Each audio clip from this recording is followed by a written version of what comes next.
Hello বন্ধুরা, নতুন একটা ভিডিও নিয়ে আবার হাজির হলাম। আজকে বানাবো জিওল মাছ দিয়ে আলু বেগুন কলা দিয়ে একটা পাতলা ঝোল। তো তোমরা বাড়িতে রেসিপিটা অবশ্যই ট্রাই করো।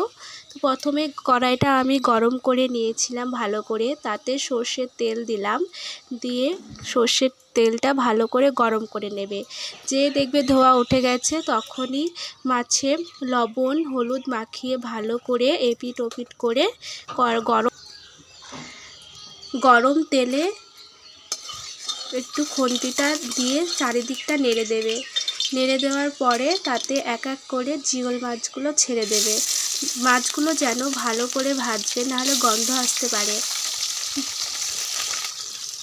আমার মাছ ভাজা এখানে কমপ্লিট হয়ে গেছে, মচমচে করে ভেজে নিয়েছি।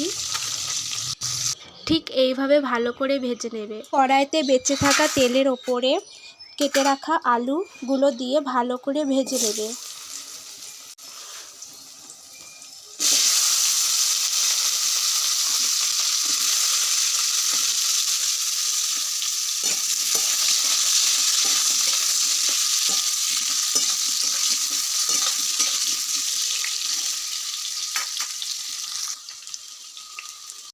আলুগুলো লাল লাল করে ভাজা হয়ে গেলে তার মধ্যে কেটে রাখা কলাগুলো দিয়ে দেবো। কলাগুলো দিয়ে ভালো করে নুন হলুদ দিয়ে নেড়ে চেড়ে দিতে হবে।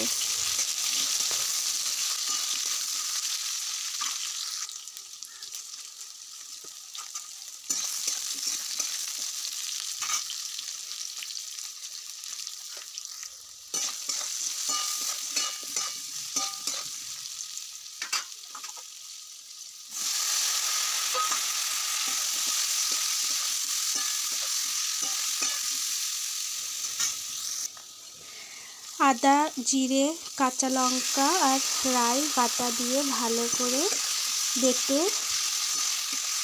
কষানো তরকারির ওপর দিয়ে দেব। তারপর ভালো করে এপিট ওপিট করে নেড়ে চেড়ে কড়াইটা ঢাকা দিয়ে দেব।